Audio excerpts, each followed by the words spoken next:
but the hair kept falling out and looked like I had blue and red weave in my room all the time. And that could look a little crazy these days because blue and red weave is pretty popular now. What's all this blue? It's from a mask. Who gonna believe that?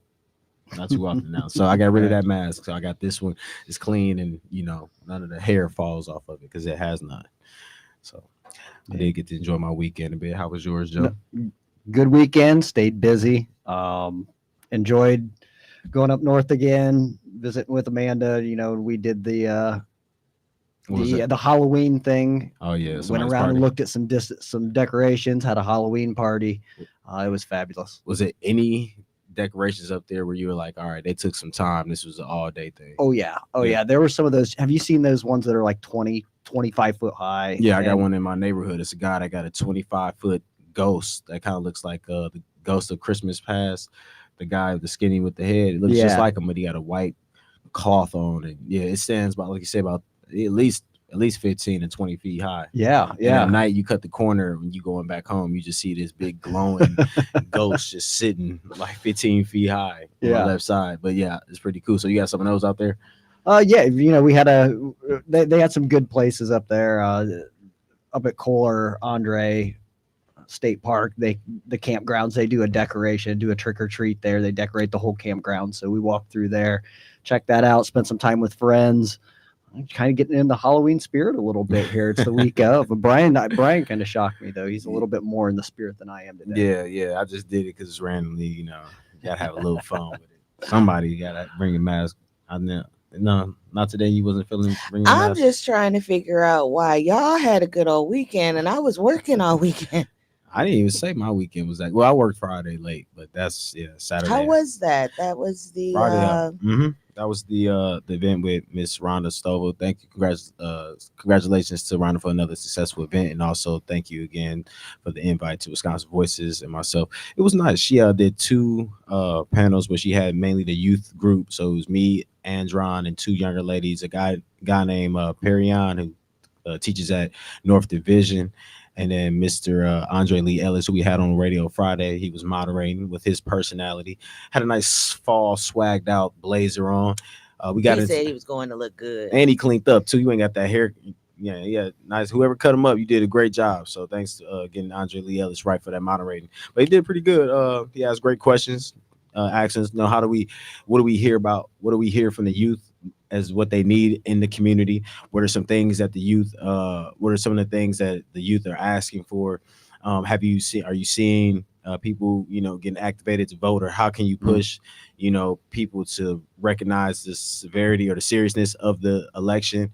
And then, they even got a little personal with some of the questions, like who do you vote for? Like, who are the people that you represent when you voted or when you vote? So those are some of the questions that they asked. And we ate. We had a little lasagna, some chicken. We always talk about the food segment on here because, you got to feed the community. Of course, they had the healthy salads, fruits, and stuff. But it was a nice time. We were able to network. Of course, we had some people from that we've interviewed on our show as well. Some of the former elected officials and some of the individuals that were running for current seats that made it or didn't make it. But it was nice. It was a good time. I think that bringing out the community is always nice. And thank you again to Wisconsin Black. What is that? Wisconsin Black. What's the name of the organization that we were at? Wisconsin Black. The building on 2900 West Release. Oh, Wisconsin Black Chamber of Commerce. Yeah, Wisconsin Black Chamber of Commerce. Thanks to them and Ruben over there for opening the door. Do you know they're turning that building into? They're putting a skating rink and they have the plans in there for like a skating rink and an arcade and just like a whole setup for the youth. It's crazy. Nice. Like we need it in the city big time. So long as it doesn't close at 6 o'clock. As long as it doesn't close at 5. We were talking. My weekend, I had a weird weekend on Saturday night, and I'm going to make an announcement to all you young people who are listening, possibly. Oh man. As everybody knows, I'm an alder in the city of Glendale. Don't tell me again, Tamika. Before you start, please don't tell me again. Third week in a row, was it like that? So I don't know why these kids are coming over to Bayshore acting a fool. Now I'm gonna be real with this. They are out there acting a stone cold fool. I know. I remember not last week, but the weekend before, they started a bonfire in the parking lot of Walgreens. This is why you won't be able to go into that mall anymore if you're underage. I knew it was coming.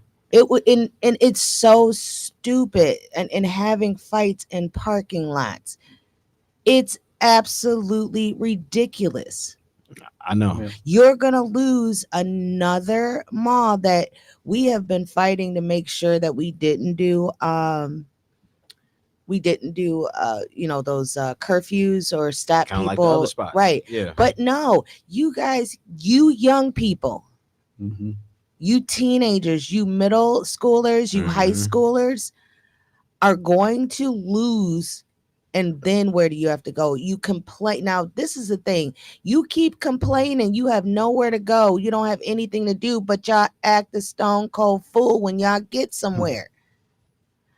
I am being 100% on this. What do you call it? 100? Yeah, keeping it keeping it above 100. Y'all are going to lose it. Yeah. And then I don't want to ever hear anybody talk about y'all don't give the young people a place to go, or y'all gonna, because y'all are acting a fool. There are large groups, and I understand there could be large groups there. If y'all doing what y'all supposed to do, shopping, window shopping, hanging out with your friends, that's one thing. Right. But to go in there, starting fights, getting fights, running up and down in the middle of the street off of Silver Spring, that is dangerous. And Port Washington. Then you want to say, why are we getting arrested? Because you're putting your life at danger and you're putting other people at danger. And I will defend Glendale Police Department every day, all day, when it comes to something like that.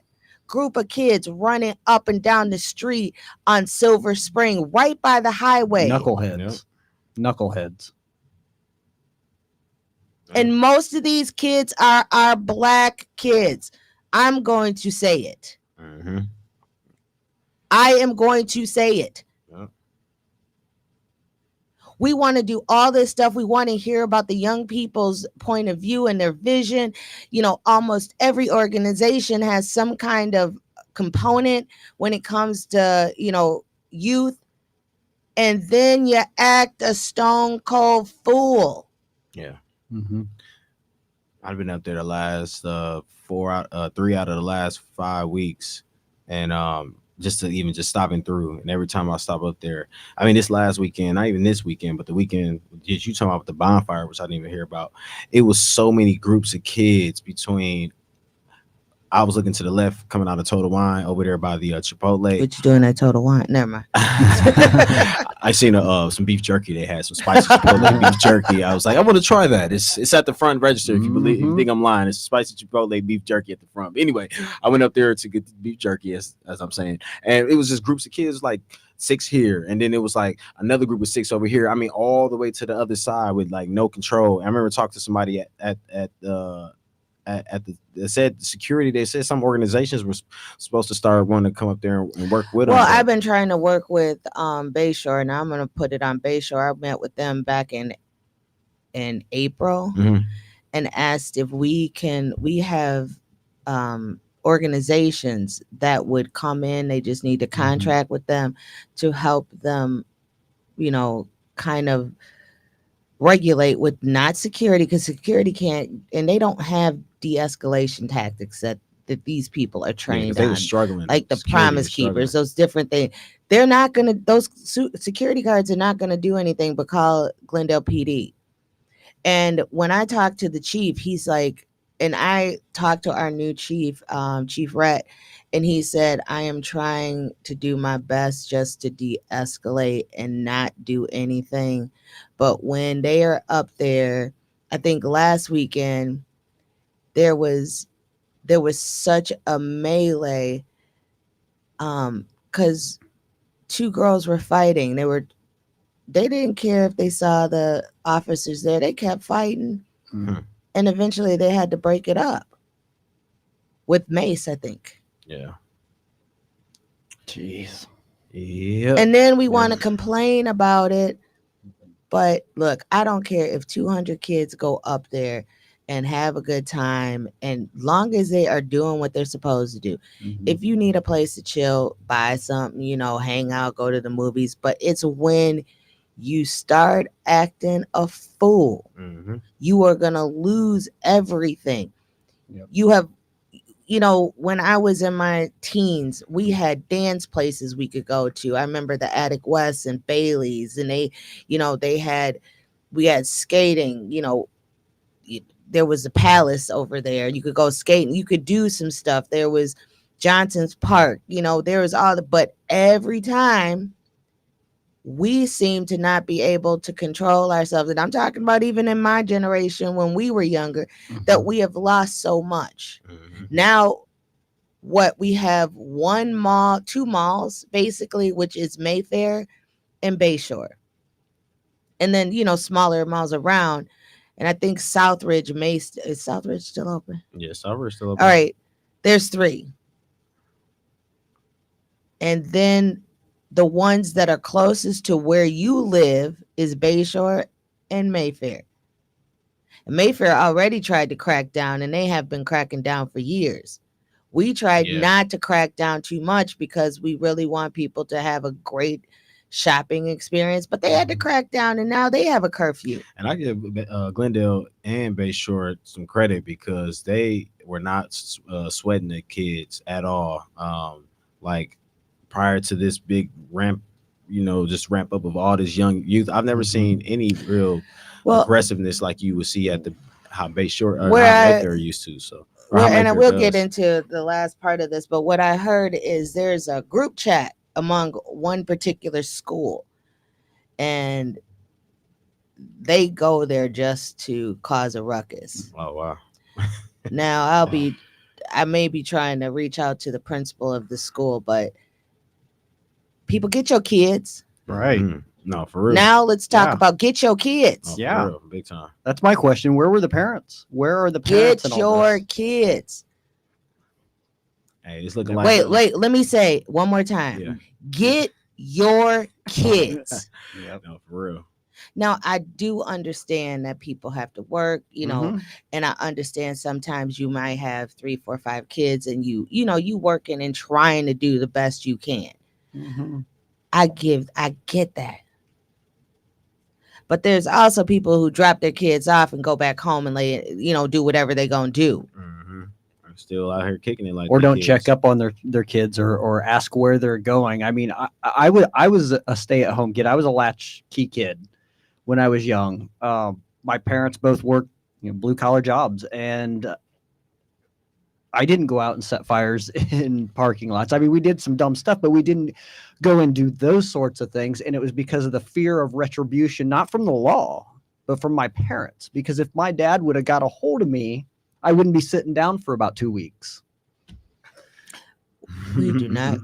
The views and opinions of Joe Dre and just kids behind is not the views of Wisconsin. This was definitely years ago, but that's how things were handled back then, and it was always the fear of my father's retribution. And my mom she was only about 4'10", but she was also pretty fierce too. I want to know, Kyrie, can you help us out? What? Oh, sorry, Mike. I got you. Hold on. There you go.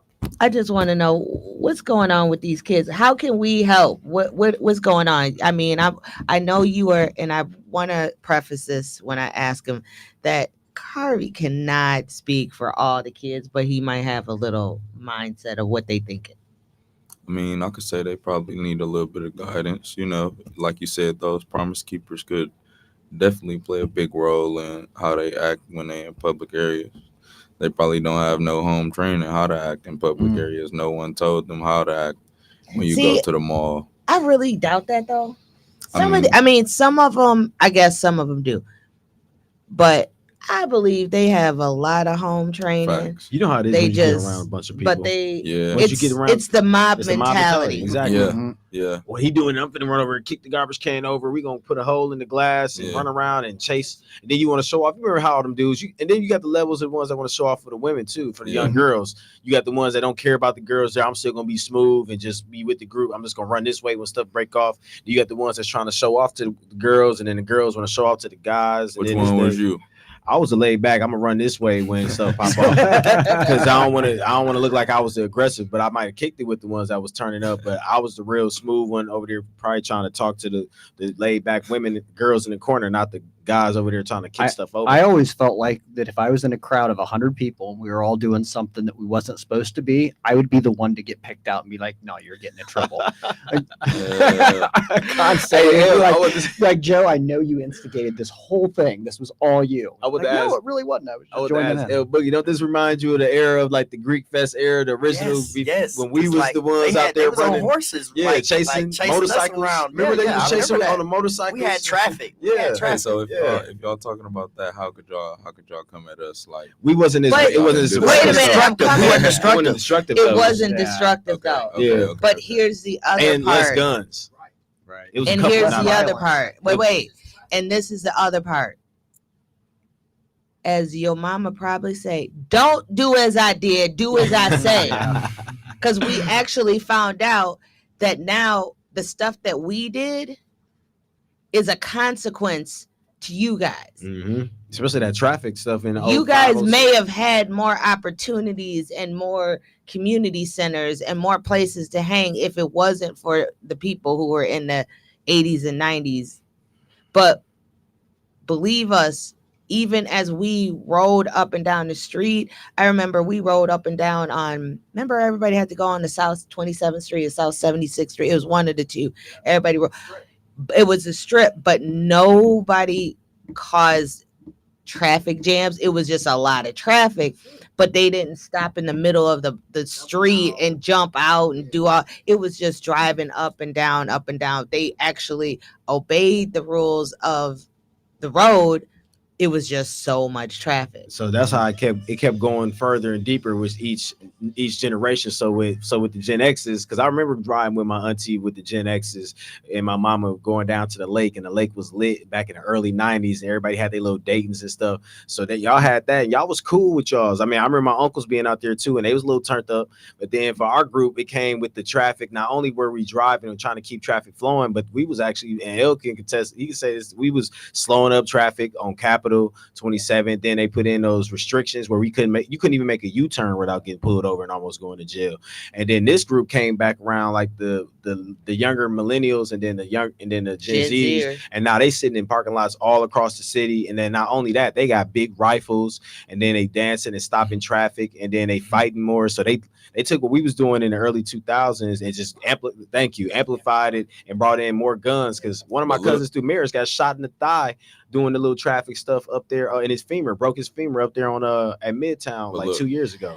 But look at this. Because of this traffic stuff. Can you blame us? Can you blame us if that's what we see? No. Don't. I mean, look.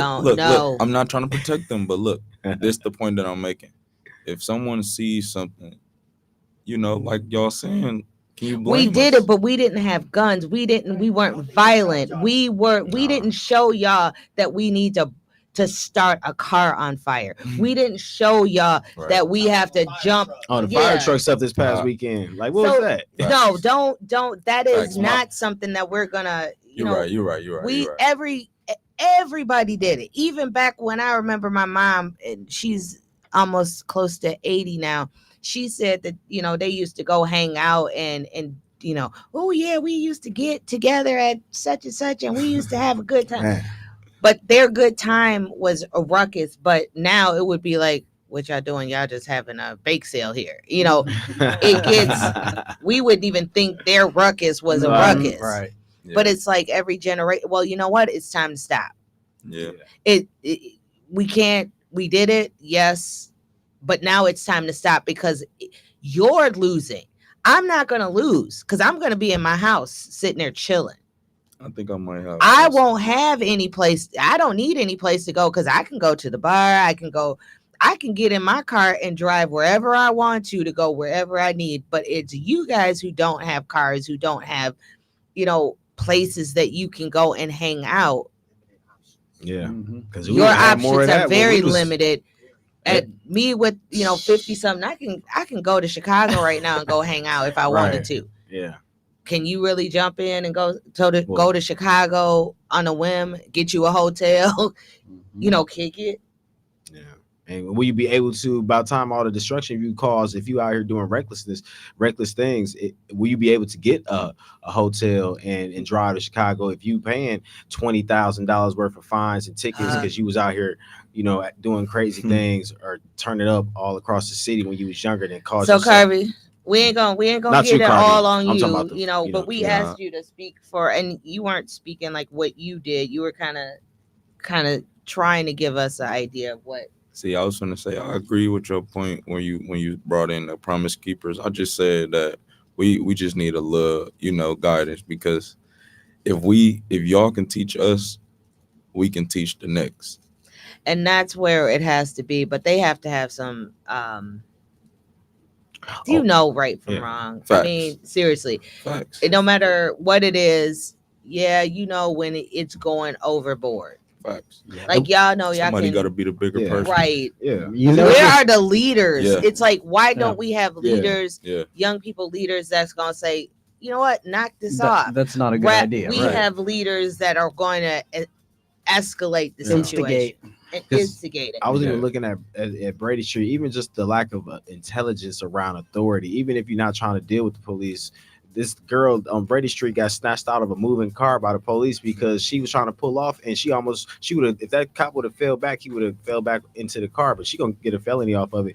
But instead of being smooth around that cop, who I seen because I was down there myself, he was chilling in the at the Humble and Brady intersection, just directing traffic. She must have did something aggressive.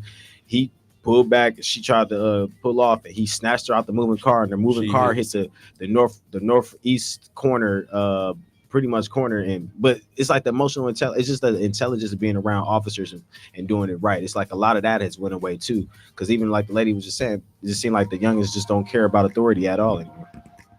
All right, we're gonna take a break, and then we're gonna get back to our voting and some information that we got, and then talk about a comedian this weekend at a Trump rally made some jokes that people are offended by, and we're gonna also tell what the Trump camp responded in that, because it has to do with our BIPOC community, Black, Brown. Absolutely. We'll be back with Be a Voice with Wisconsin Voices.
back in with them hot topics. Of course, we're gonna slide back into some conversation with Tamika and Joe.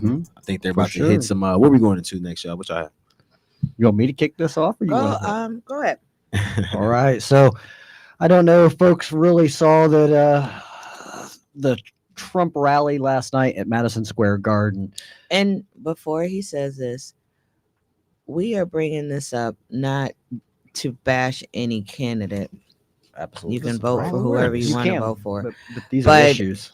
This is a issue with how a candidate looks at the people that we serve, which is the BIPOC community, Black, Indigenous people of color. Right. And I think it's a whole movement, because as I'm going to kind of lay out here, it wasn't just the one comedian that night. It was kind of an overall theme to the entire evening, was the rhetoric of hate and disinclusion.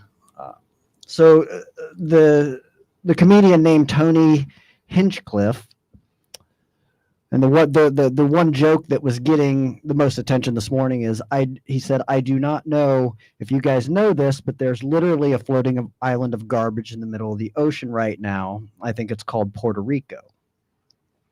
Another one that he said when discussing Israel's ongoing siege of Gaza, he made an anti-Semitic joke about Jews being cheap and obsessed with money. He also made a remark about Black people who carve watermelons instead of pumpkins for Halloween. And he wasn't the only one that got up last night and really had a lot of hate in my view to spill out. Former President Donald Trump's childhood friend David Rim called Vice President Kamala Harris the Antichrist. Businessman Grant Cardone likened Vice President Kamala Harris to a prostitute with pimp handlers. Former Fox News host Tucker Carlson mocked Miss Harris, the daughter of an Indian mother and a Jamaican father with a made-up ethnicity, saying she was vying to become, quote unquote, the first Samoan, Malaysian, low IQ former California prosecutor ever elected president. It wasn't just the one joke, and I know that's getting a lot of the flack this morning in the headlines, but it was a whole plethora of hate towards different groups, different organizations, different beliefs. And is that really the message, I think, that you want to give 9 days before the election? Is that your closing argument? And exactly, my question is who's that message to? Because I don't think it's to everyone. It's to a select few. It's to a select few of his base. Oh, well, Trump's the senior Trump campaign advisor Danielle Alvarez released a statement to Fox News Digital, and it says, "This joke does not reflect the views of President Trump or the campaign." And then you go get this guy. So you must then do your research. I've watched tons of Tony Hinchcliffe's views, and I mean his comedian episodes, and he has a lot of up and coming folks from all across the country. A lot of people you just kind of find off the streets, and some of the jokes are insanely great. I wouldn't even put them on some of my MTV. You couldn't put some of these on any MTV or Mad TV shows. That's how wild some of these jokes are. But it's his type of comedy does not really have a place. It doesn't. Well, see, here's the thing. I never want to. It's kind of wild. I think comedy is the last true form of expression. So I get it. Yep. I don't want it. I don't ever want to censor it, because then we don't get a true form. But these are blatantly, it's not a joke. I mean, I've heard people talk about Black people, and I've heard comedians talk about Black people and watermelon. And they do it in a way that's not derogatory, just funny, and yeah, it's a stereotype, but it's a joke. You can tell it's a joke. We got a call. We're gonna take this caller. Caller, go ahead. Good morning. Good morning. Am I coming through? Good morning. Yep, Good morning. We hear you. Here we are. Good morning. Well, welcome back from vacation, Miss Tamika. Welcome back from vacation. Oh, I wasn't on vacation. I'm You just You don't have to go into detail, dear. I'm just funning with it. You know me. I'm gonna pull on your brain a little bit to tease you there. So welcome back anyway. We missed you. We missed your sweet, pretty voice. Good morning, Mr. Rideout. Good morning, Mr. Carvey. Good morning, Mr. Brian. Good morning, Mr. Joel. Good morning, sir. All right, and Miss Tamika, we miss you. I hope you're feeling better soon. I'm feeling better myself after having a scratchy throat for a few days there. So yeah, the lemons and the lime and the oranges, they really do work. The citrus, it works. You got to get it in you. Lemons, limes, oranges, tangerines, all that citrus stuff. Sometimes grapefruit. Get it in you, man. Yeah. Get it in you. It helps. It helps. It works. So, but yeah, I had a question for all of you can tune in, touch on it there. But why do which shows their imperfection, But I just my question is, why do they, the individuals that feel that, well, the rules and the laws have to be changed at a certain part of the, election or the gambit or whatever. It's always, well, this has to be changed now, which shows, well, it wasn't right in the first place. It wasn't perfect in the first place. If you got to change it. What are we changing? What are you talking about changing? No, I'm just generalizing. I'm just saying I'm always hearing about something has to be changed. The rules, the rules for, certain parts of, whether it's, ballot this or just different things changing, like the closing of maybe polls or whatever. Certain things, along the line, something's always changing, or we got to change the rules. And I'm just generalizing now because I just can't really pull. I don't have any articles in front of me right now to really pull anything right, directly, Well, I'm just thinking I don't know of any rules that are changing. I could relate to one, and I think one of them has been ongoing in Georgia about the hand count. Yeah. Well, that was from what I understand, there was a lawsuit and they wanted to hand count, and the judge says, no, we don't need to hand count. And that was just. But I think his question is, why so late in the game do they come with these challenges, right before the election when they're trying to move the goalpost a little bit? Right. Whether or not, am I right? I don't want to put words in your mouth. Yeah. There's always something changing. In other words, even when we go to Washington, D.C., well, let's change the rules, or, this law has to be changed because, well, for whatever reason, this, or the other, we have to change it because, which insinuates that it wasn't perfect in the first place, or it wasn't flawless in the first place. So this is what I say with this. There have been a lot of challenges across ever since the primaries on different things, both on both sides, but. Right. One of the main things, though, is back in 2020, there was a lot of challenges that were made about the election. And one of the things that the judges kept saying when they threw out these things were, why didn't you bring it up beforehand? Right. Okay. So this could, let me finish. So this could be a gameplay again, where that's the one reason that a lot of things were kicked or dismissed. Now, if they bring it up now and they want to challenge the election, they can say, oh, we tried to do it, and that argument is gone, but it's still, so I don't think. First of all, laws have to be evolved. They have to change because you don't know if they work. Yeah, I understand that, but even going back to constitutional stuff, well, let's do this, that, or let's do something to the Constitution. Well, it would insinuates again that it's not flawless, and it's as it stands right now. Which we know, it was humans aren't perfect, and it was, insinuated by human beings. But yeah, don't change it just to your favor, so you can keep the money, get all the money, keep the money, and don't, stuff like that.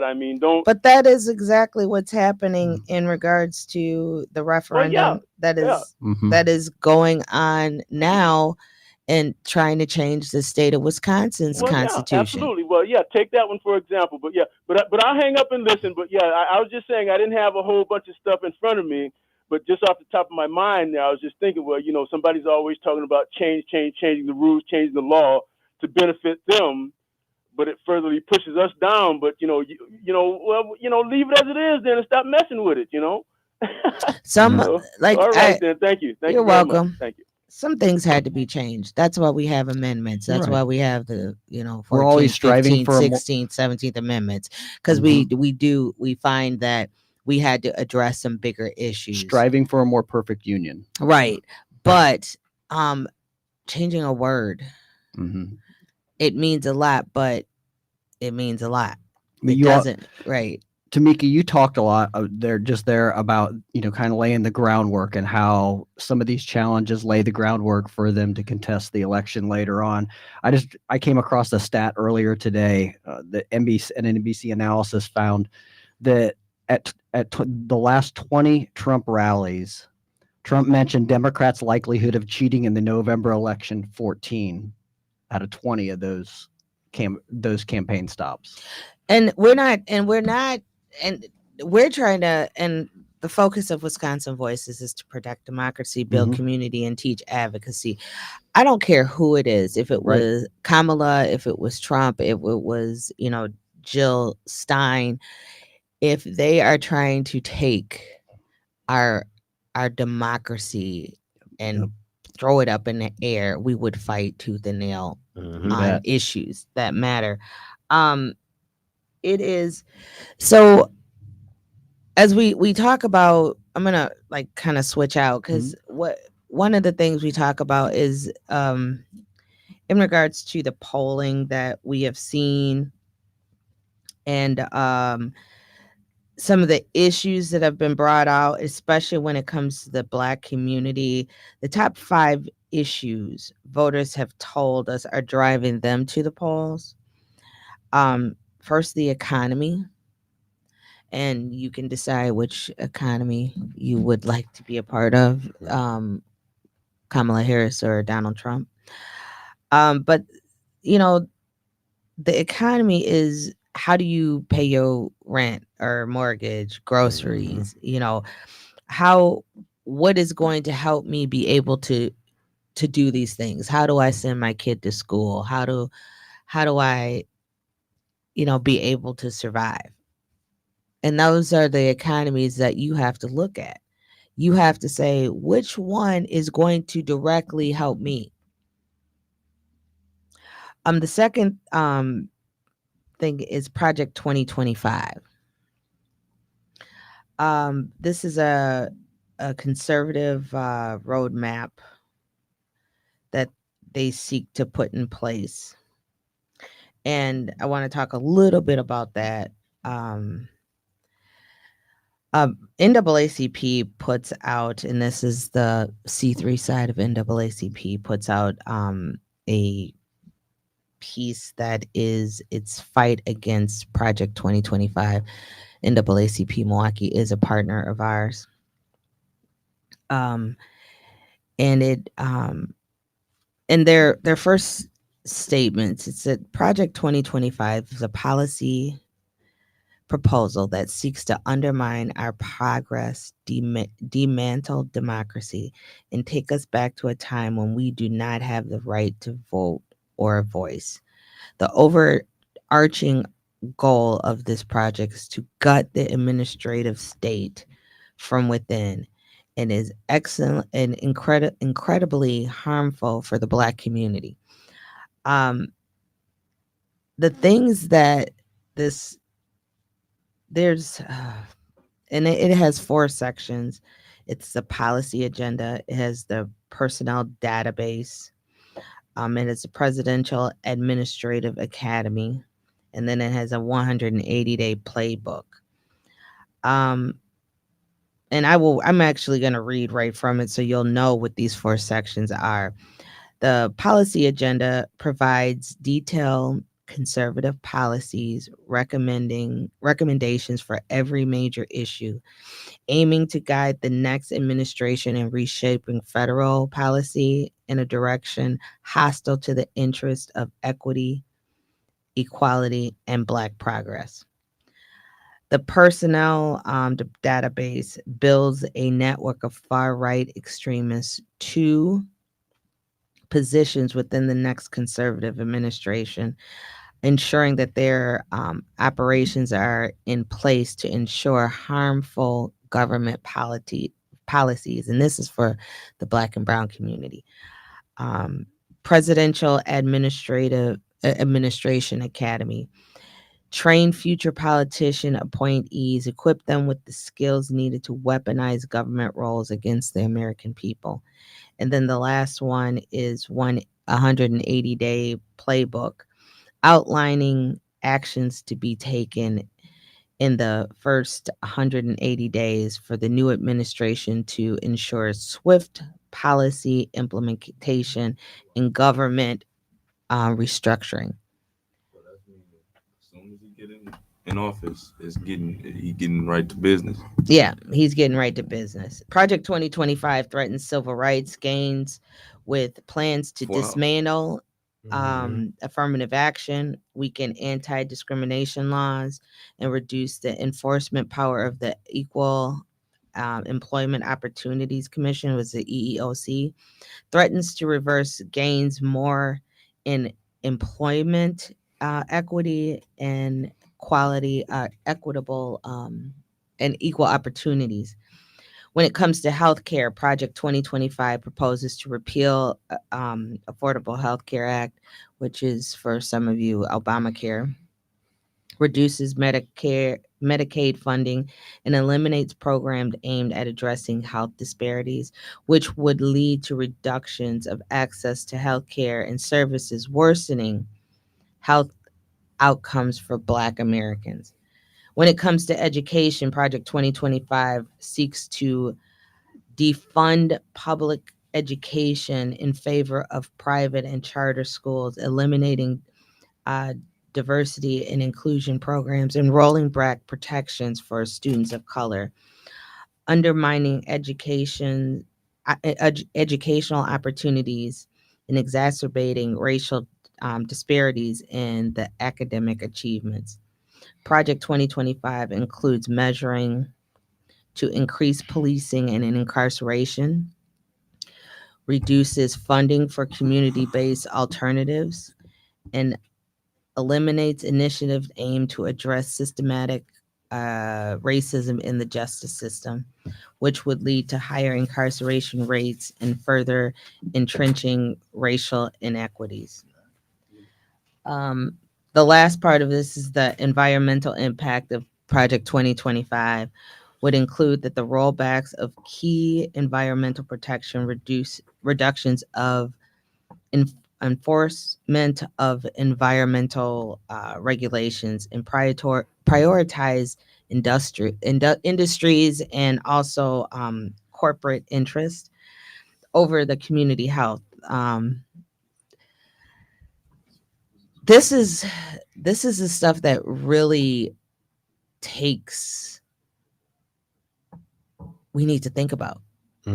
What policies are we supposed to be protected? We're supposed to be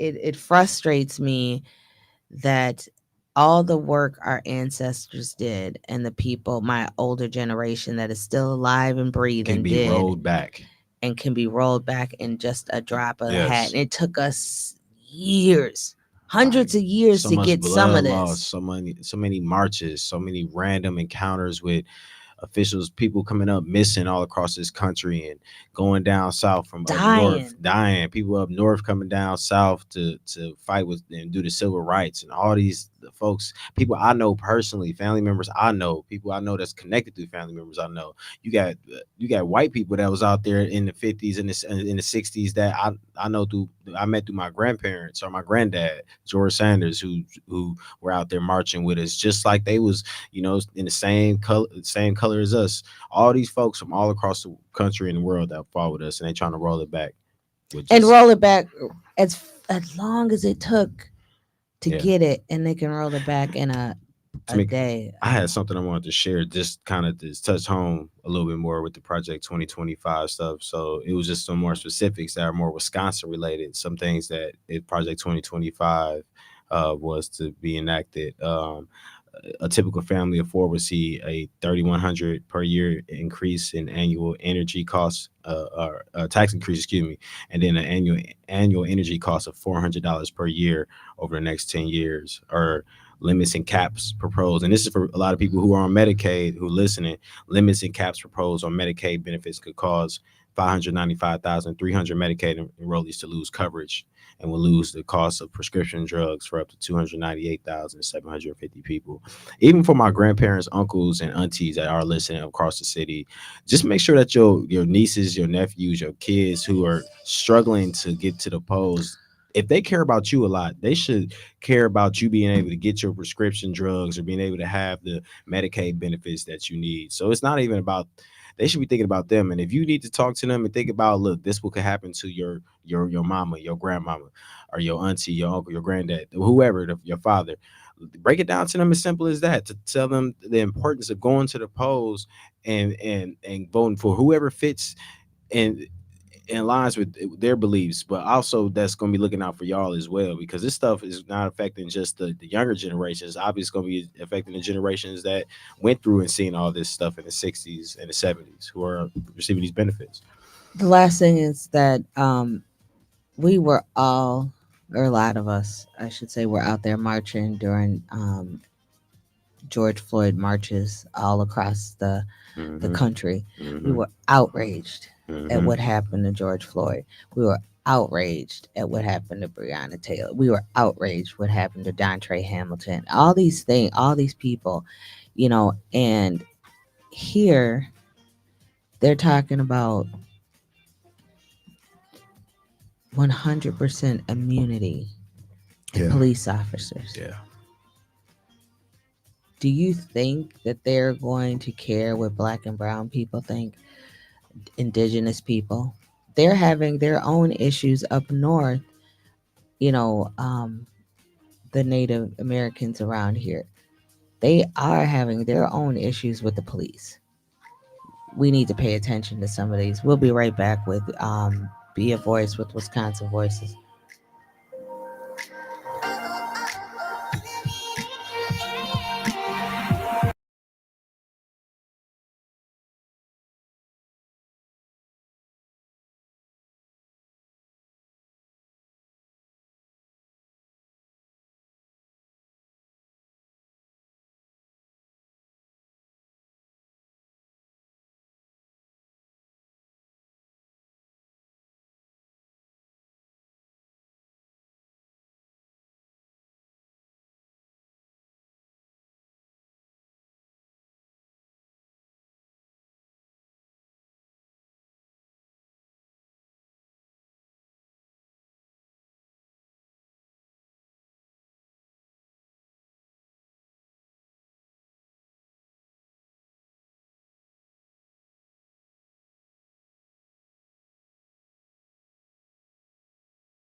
Hey Joe, What's up?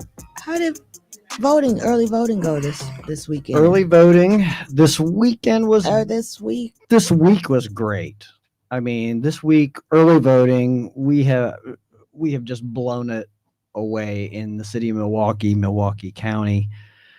So far, we have over 26,000 people that have early voted so far, and I think Friday was the largest day with 5,781 that early voted on Friday. So we're hoping to see that pick back up again today. I know sometimes with the weekends, with some of the spots having different hours, and with folks, having church and different family activities. I hope that's why we just saw that little downswing, and it picks right back up today. And reminder that goes through Sunday, and then that's it for your early voting. Yeah, I just want to stop real quick and just hundreds of ballot boxes have been destroyed after fires were set to ballot boxes across different states. This is coming off of a news station out of KATU TV. Smoke was seen rising from a box at a local transit center in Vancouver, Washington, early Monday. When first responders arrived, they found a pile of ballots actively burning. The ballot box last emptied on Sunday morning still contained hundreds of ballots, but only a few were saved from the fire. The fire was reportedly caused by an incendiary device inside the box, and authorities are investigating it as arson. Another ballot box fire was reported just hours earlier in Portland, Oregon. And a similar incident a few days ago, a box was set on fire in Phoenix, Arizona. Of course, as we know, it's a battleground state, so just want to put that out there to show you how people are and how serious this is, and why a lot of people think it's a game and you really thinking it's a joke, and folks are really showing you right here how serious this is. Look at that. They'll tell you. They tell you. They tell you what they're going to do. They tell us in Project 2025 what they're going to do. All you have to do is read it. They're not trying to hide it anymore. We have some get out the vote. Some rallies or early voting events going on. There's one tomorrow, October 29th at Washington Park. It's at Washington Park Playground, 2121 North Sherman Boulevard. It's from 4 to 7. I think the Working Families Party and Souls to the Polls and a couple other people are doing it. You'll be seeing DJ Drip Sweat. Oh, I don't got my Go ahead, glasses get on there I'll be for us trying real quick. L. DJ Drip Sweat. What up, homie? And then there's another artist by the name of Vincent Van Great. That is on the 29th. And then they gonna copy us, so let's pop them out. They also doing a meet and greet type thing at Clinton Rose Senior Center with Ray Nitty, Lil Scrappy, and Rotimi. Let's just. There's been a lot of hip hop concerts ever since the big vote been kicked off. All I have to say is, I don't remember too many. I didn't see no promotion for no hip hop planned concerts before that. before the big vote came, but we were the big vote. We were the big vote, yeah, Yep. yeah. We ain't claiming nothing. It's just that the one that happened October 1st that we did, at Turner's, We had Cardi, Cardi B was there. Yeah, we should have had you in, man. We got to get you in the mix next time, man. We got to get L in the mix. L gonna keep him coming, and he gonna bring a nice crowd now. But whenever we got to flip it and do something different. We got to get L. We're gonna come out with a whole different vibe in a minute. So y'all, we need L to DJ. But we did love our DJ Sushi Lore. She was cool. She was cold. She was cold. I mean, we like to work with everybody, but I do have to say she was cool. Yeah. Jasmine, thank you for doing what you did with us. It really, pushed this out, and maybe we will get more people to come in. Last but not least, get out there and vote. I voted already. I voted. Poll observer training this week.